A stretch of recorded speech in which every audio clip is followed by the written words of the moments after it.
entonces la pantalla para continuar.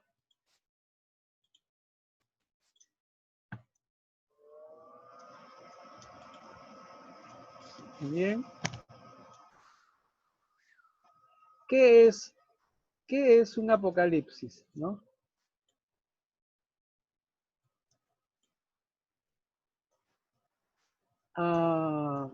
Un apocalipsis que viene de apocalíptica, entonces, es una revelación.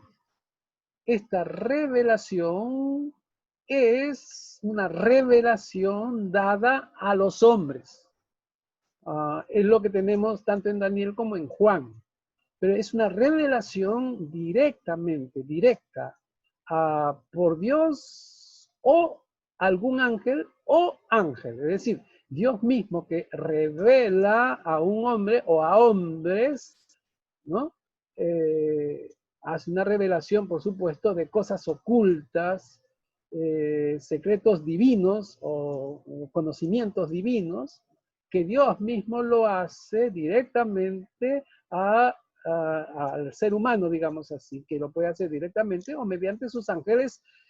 Algunas veces incluso no queda claro si es el ángel o Dios mismo, porque es como en el Antiguo Testamento, no son textos apocalípticos, pero se habla del ángel de Jehová, por ejemplo, pero muchas veces ese ángel de Jehová es Jehová mismo, ¿no? Ahora, cuando el apocalipsis, el nombre, estamos hablando del término, se aplica a un libro, ¿no? Es porque este libro contiene esas revelaciones divinas de Dios. Ahora, por supuesto, la experiencia que tiene el ser humano, en este caso, que habría tenido Juan con Dios, esa experiencia en donde Dios le dice los secretos, esa es un apocalipsis, es una revelación. Se llama apocalipsis también, pero mayormente nosotros conocemos el nombre, el término apocalipsis aplicado a un libro. En este caso decimos el apocalipsis de Juan. Y directamente le llamamos solamente apocalipsis sin poner que es apocalipsis de Juan, porque es el único libro en el Nuevo Testamento en ese género o en esos términos o con esas características, un libro completo. Cuando es aplicado entonces a los libros, a un libro designa al libro mismo, pero básicamente a lo que contiene, a esas revelaciones que son sobre asuntos muy particulares y básicamente siempre el tema es lo que va a venir, porque en esa forma se pone lo que va a acontecer, lo que va a venir, lo que va a pasar, lo que va a suceder si es que no se va por el camino que se propone en ese mismo libro, ¿no? Recuerdan que las profecías, los mensajes proféticos que nosotros hemos llamado, o que a mí me gusta llamarle oráculos proféticos, son mensajes de juicio, oráculo de esperanza. El oráculo de juicio es lo que Dios pide, lo que Dios quiere, o es la palabra de Dios para aquellos que están transgrediendo los principios de Dios, que si no se arrepienten, entonces va a venir la consecuencia, va a venir el castigo. Y entonces, ¿qué pasa? Que es ese mensaje, ¿no? Está puesto en esos términos. Pero esas normas, esas leyes, esos principios de Dios en los profetas son conocidos, está ya en la Torá, ya están en otros demandas que tiene Dios a través de su revelación en los acontecimientos o también a través de algunos personajes. Pero en el caso del Apocalipsis, únicamente lo conoce el personaje, el ser humano a quien Dios revela, ¿no? Y son temas que tienen que ver con lo que va a pasar, lo que va a suceder de una situación también develada, no hecha, no expresada claramente. Por eso es que hay que hacer muchos esfuerzos de interpretación a qué se está refiriendo, ¿no? ¿Quién es el anticristo? ¿Quién es el dragón? ¿Quién es el diablo? ¿Quién es Satanás? ¿No? ah, quién es la ramera, quién es la virgen, quiénes son los jinetes. En el caso de Apocalipsis estoy hablando. Entonces, al conjunto de libros se le llama literatura apocalíptica, es decir, al conjunto de estos libros que lo expresan así, es la literatura apocalíptica. La sorpresa para muchos, para mí lo fue en su momento, uh, es que yo no sabía que había una literatura apocalíptica cristiana. Cuando yo digo cristiana, estoy hablando de literatura apocalíptica cristiana canónica y no canónica. La no canónica entonces es apócrifa, ¿no? La canónica es la que está aceptada en el Nuevo Testamento y por tanto en la Biblia. La no canónica es aquella que no ha sido aceptado en el canon, pero que ha salido de las canteras cristianas en el contexto cristiano, ¿no? Y también judío, antiguo testamentario, que en cierta medida, al hablar del mesianismo y demás, es aceptada por una mirada cristiana que abarca a todo tipo de literatura, ¿no? Para comprender mejor ciertos conceptos. ¿No? Pero también apocalíptica, literatura apocalíptica, la apocalíptica deriva para la apocalíptica como género. Entonces, la apocalíptica como género es un tipo de literatura con ciertas características que, dicho sea de paso, identifica a todas esas producciones, a todos esos libros. Lo que se ha hecho es que se ha estudiado todos los libros apocalípticos de esa literatura apocalíptica y se ha sacado lo común que tiene, y eso común que tiene en cuanto a la forma de escribir se le llama género apocalíptico. Y un dato que quiero daros es que mucho que tiene que ver solamente con el género apocalíptico se toma como una realidad, se toma como una verdad, es decir, se toma literalmente. Por lo tanto, es género, es una forma de expresar una verdad, una realidad, pero no es que hay que entenderla literalmente, ¿no? Ahora, ¿de dónde ha surgido este género apocalíptico? Y por lo tanto no género apocalíptico, sino estas revelaciones, esta forma de entender la verdad de Dios o querer saber o estar al tanto de lo que Dios dice mediante esta revelación y solamente para algún ser humano como Juan o para algún grupo que son aquellos que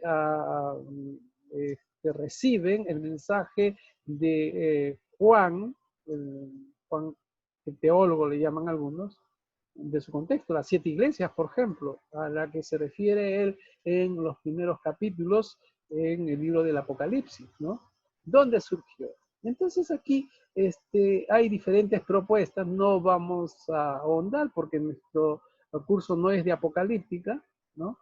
Pero lo refieren y por más atrás que se vayan, lo más atrás que se va es a la literatura persa, a la forma de pensar, a la religión persa, que ustedes saben que los persas conquistaron a los babilonios hacia mediados del siglo VI y estuvieron hasta el siglo V-IV y de ahí vinieron los griegos, por lo tanto, pero no por eso dejaron de producir literariamente y el pueblo de donde ellos vinieron, por ejemplo, y es el dualismo, la angiología, que surge de la angiología, por ejemplo, ¿no? De una forma de entender la realidad dualistamente, cuerpo y alma, por ejemplo, que también tiene que ver con los griegos, o algunos lo llevan a la sabiduría del Antiguo Testamento, es decir, los sabios del Antiguo Testamento. Por eso yo hablaba de la sabiduría como antesala de la Apocalipsis, de la revelación, ¿no? O algunos directamente lo relacionan con la profecía. Hay un autor, Pleger, que dice que la apocalíptica tiene que ver con crisis, que en medio de la crisis se crea optimismo del futuro, también que sale de una lectura evasiva de la historia, o que es una literatura de resistencia política, ¿no? Dice que esta literatura se caracteriza o es para rehacer los hechos del pasado en un lenguaje nuevo, ¿no? Y por lo tanto, el surgimiento de un visionario que devela el futuro, que es el anhelo que siempre tiene el ser humano de comprender el futuro. Entonces, ahí tendríamos para completar la apocalíptica, ¿no? Y he explicado ya para que no haya duda al respecto. Ahora, miremos entonces la diferencia entre profecía y apocalíptica. Lamento que ustedes no lo lean muy bien, pero yo se los leo, se lo aclaro, y a mí me sirve de guía también, por supuesto, ¿no? Tenemos diferencias entre profecía y apocalíptica, ¿no? En el lado izquierdo tenemos la profecía y en el lado derecho tenemos la apocalíptica. Cuando se habla de profecía, el sustrato, lo que está debajo, es que todo está bajo el gobierno de Dios, ¿no? Todo está bajo el gobierno de Dios. Por lo tanto, el curso de la historia, pero el curso de la historia no ha quedado cerrada y podría darse nuevos horizontes teológicos. Por eso es que la profecía tiene su lugar, ¿no? Esto va a pasar, esto va a acontecer. En la apocalíptica, en cambio, todo está bajo el gobierno de Dios, pero el orden divino, el curso histórico ya está determinado, previsto, que no hay nada nuevo. Mejor dicho, ya está previsto. Esto nuevo que que designa la apocalíptica, es lo que se revela, es lo que se devela, es lo que el ángel dice solamente, en este caso, al ser humano a quien le está revelando. En cambio, en el concepto de profecía, ¿no? Que queda abierto a darse nuevos horizontes, nuevas formas, nuevos acontecimientos en la medida de cómo vaya la historia, de cómo afecte la historia el comportamiento de aquellos que están quebrando la historia, digamos, o que están haciendo daño a la historia, por decirlo de alguna manera, pero en términos de los principios bíblicos, es decir, que están violentando la vida, el shalom, ¿cierto? Entonces, esa es la primera diferencia que hay entre profecía y apocalíptica. En la profecía, con respecto a los últimos tiempos, ¿cómo ve los últimos tiempos? Que la acción natural de la historia, es decir, el acontecer histórico, el acontecer natural de la historia, de los pueblos, pero en este caso estamos refiriéndonos al bíblico, ¿no? De cómo se ve la acción natural de la historia, es decir, cómo se actúa, cómo va a acontecer en la historia, van a ver si es que hay que castigar, el castigo o la salvación pueden ser mediante plagas, por ejemplo, o con otras naciones, como es el caso, por ejemplo, del pueblo tanto de Judá con los babilonios como los samaritanos con los asirios, que fueron destruidos. Es interesante, por ejemplo, que en el Deutero Isaías se dice del Ciro que fue el Mesías, el Salvador, ¿no?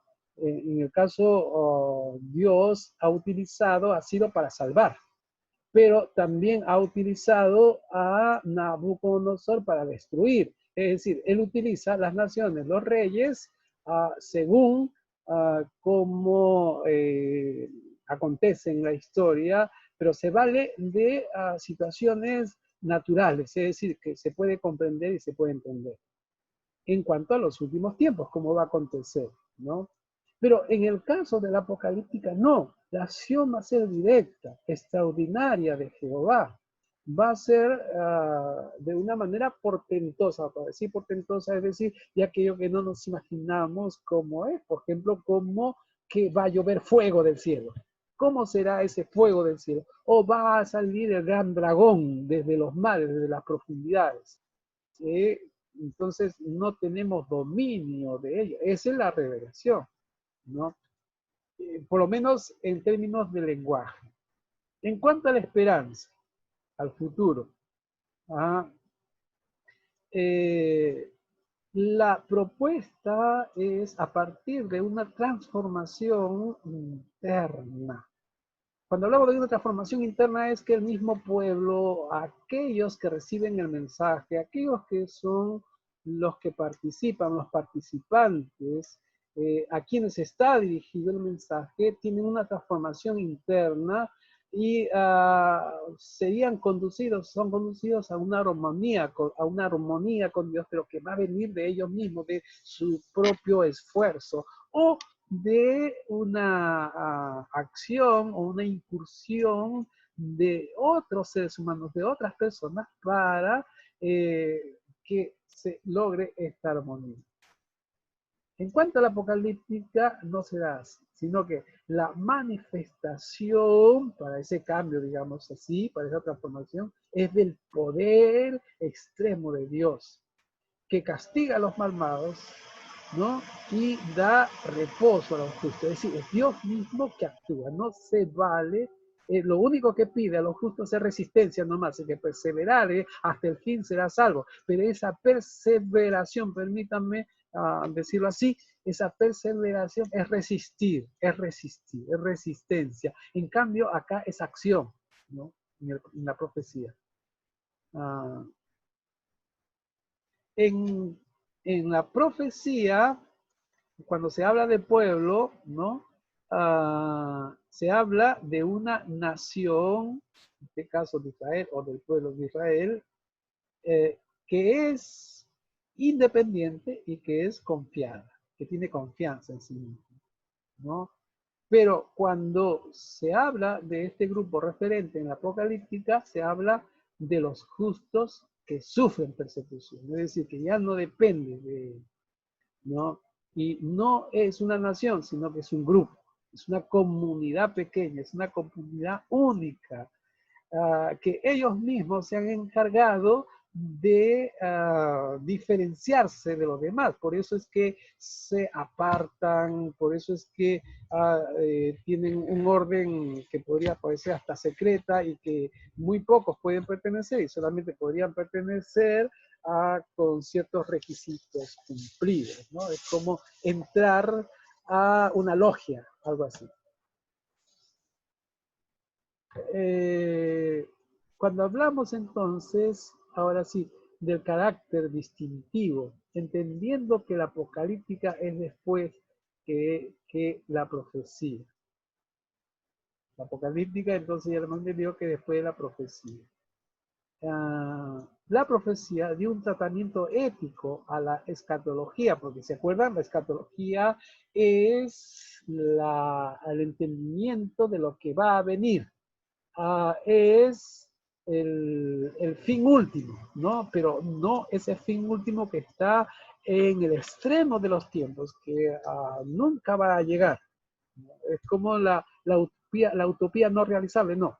¿No? Entonces, en la profecía se da un tratamiento ético a la escatología, se insiste con lo ético, con la prédica de valores. En cambio, en la apocalíptica no se insiste, porque ya está dado ya, está allí, hay que esperar nada más.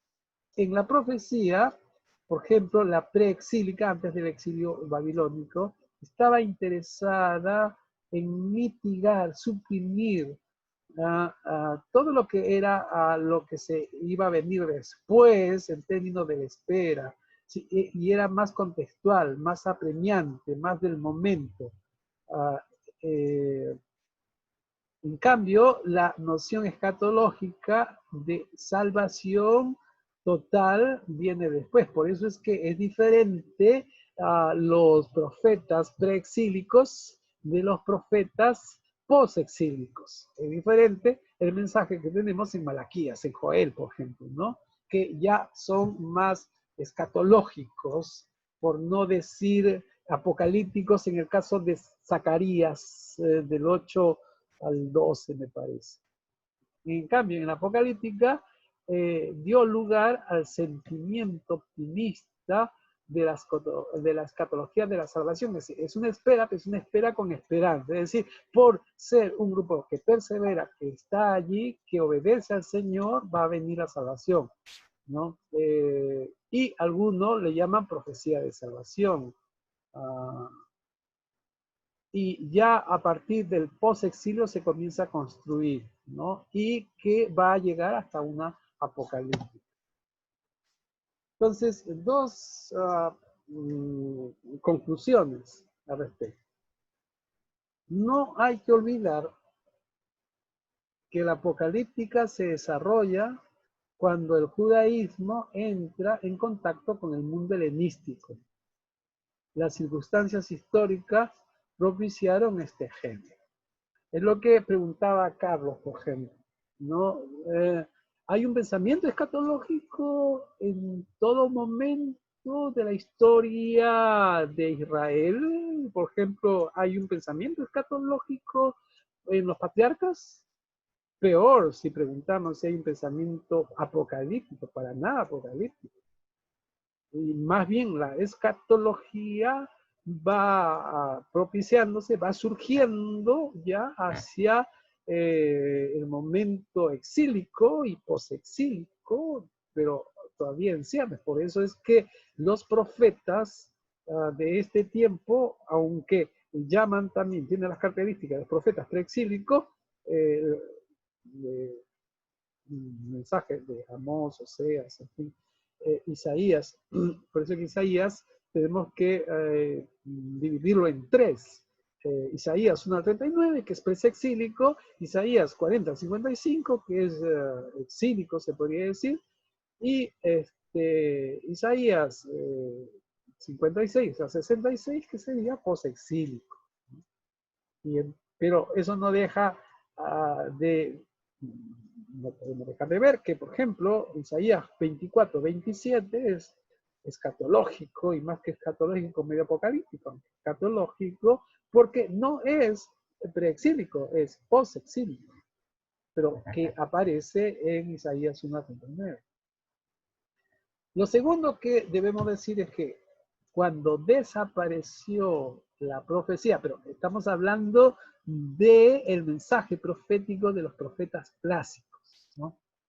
Y la apocalíptica entonces recibió su herencia y le dio una formulación literaria específica.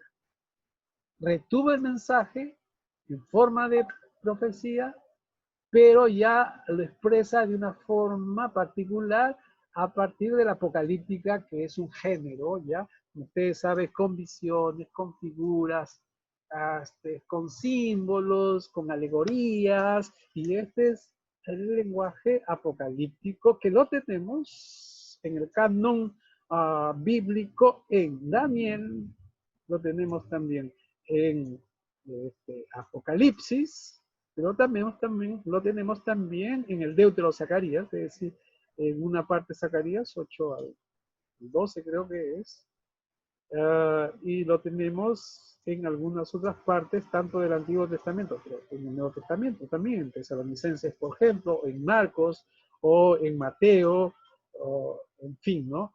Y entonces, cuando estudiamos la apocalíptica, estudiamos estos textos con esta conjugación, pero nuestro tema es la escatología. Lo que nos vamos a centrar son en los mensajes escatológicos, tanto en el Antiguo como en el Nuevo Testamento, como lo detectan. Eso es lo que vamos a hacer. Voy a dejarle compartir entonces. Muy bien. Algunos comentarios entonces.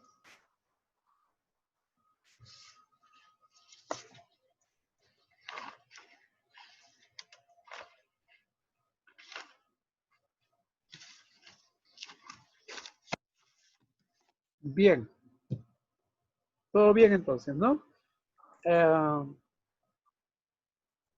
Les voy a enviar un documento. Es un libro chico que hizo Juan Stan, que alguno de ustedes lo debe tener, posiblemente digitalmente, pero yo se los voy a mandar. Voy a compartir.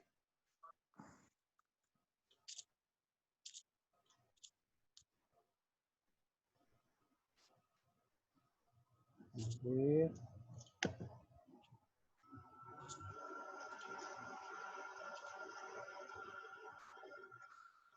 Sí. A ver, voy a ir al inicio. Es el libro pequeño que hizo Juan Stan sobre Apocalipsis y profecías, las señales de los tiempos y el tercer milenio. Son varios artículos que hizo Juan que se juntaron en un libro, lo juntó él, le dio una edición. Parece muy pertinente para comprender, hacer una entrada a el tema escatológico, ¿no? El contenido tiene ahí 5 artículos llamados a discernir las señales de los tiempos, la interpretación cristiana de la profecía, Israel en perspectiva profética, un estudio de Jeremías 30-31, el poder económico de la gran bestia, la liturgia universal del Apocalipsis, capítulos 4 al 5 como modelo de culto. ¿A qué nos interesa de este libro, este pequeño libro, para la próxima? Nos interesan los 2 primeros artículos. Llamados a discernir la señal de los tiempos y la interpretación cristiana de la profecía, porque en realidad de lo que nos habla acá es de escatología.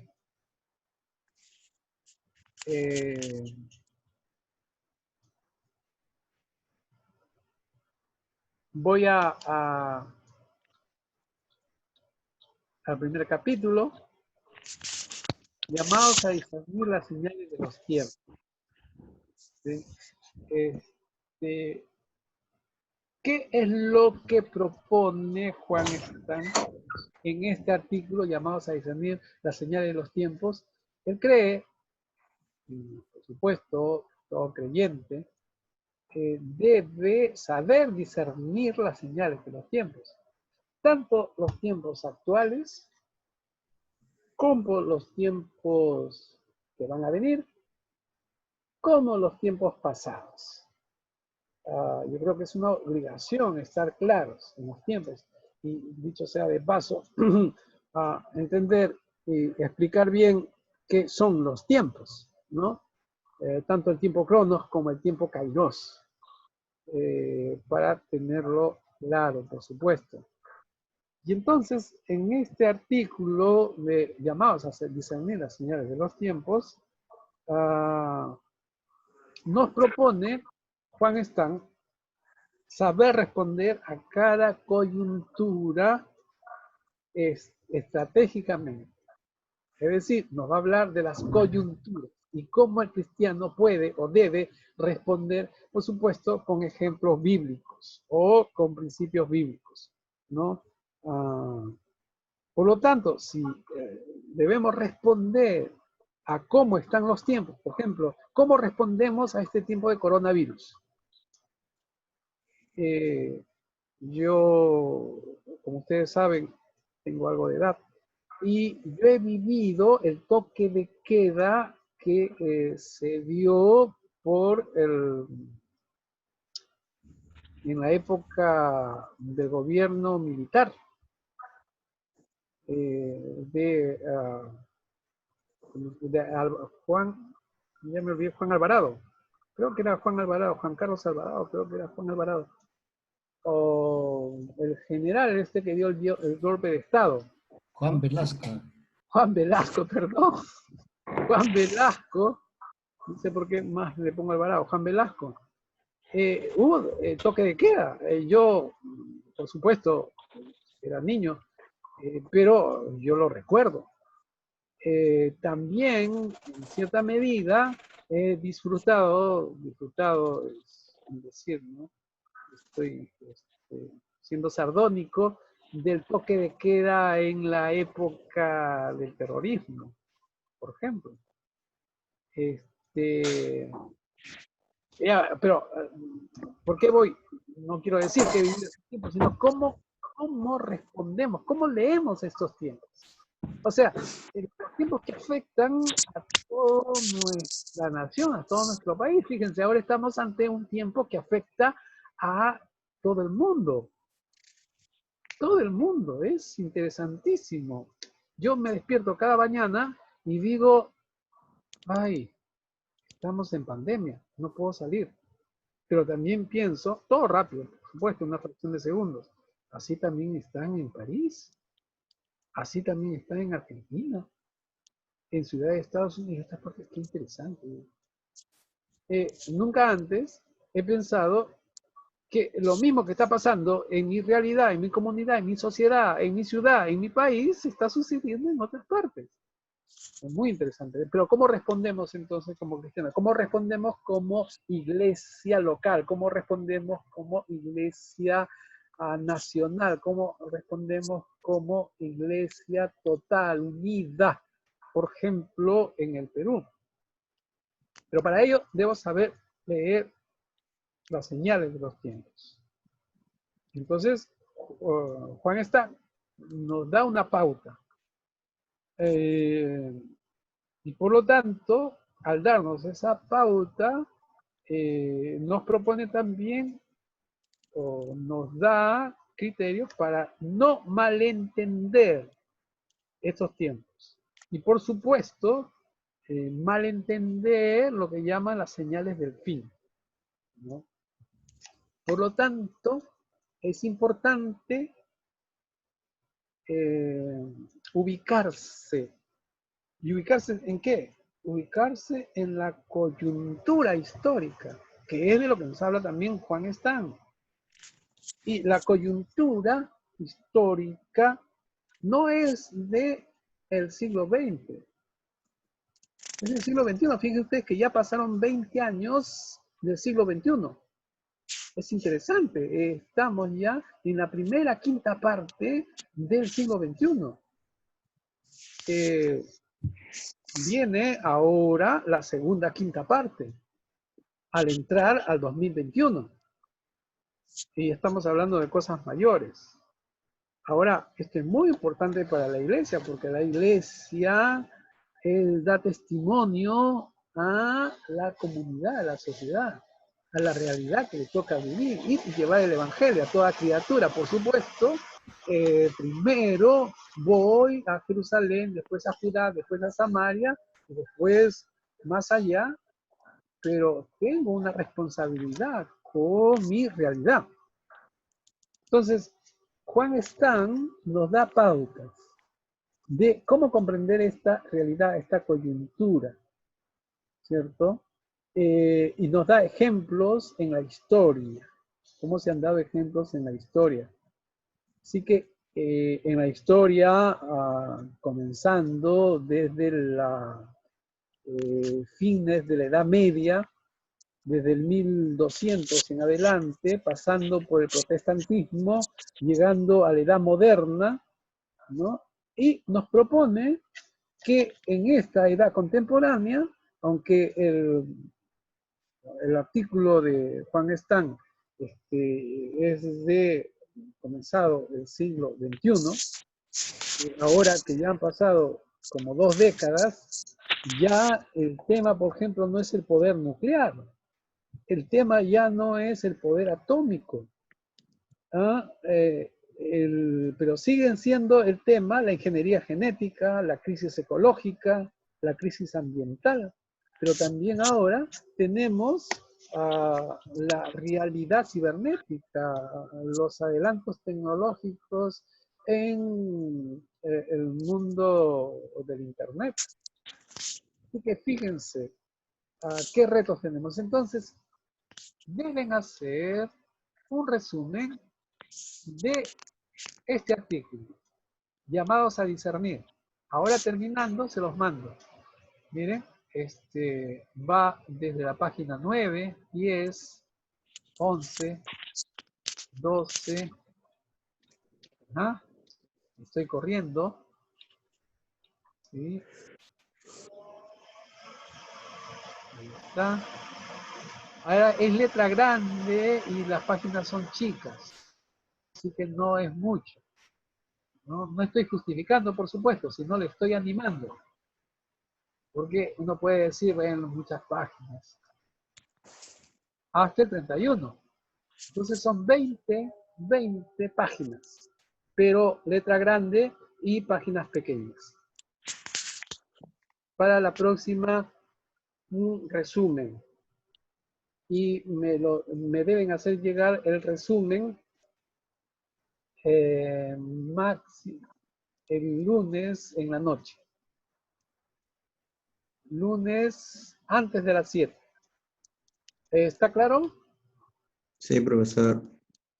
Muy bien. Les animo a leer,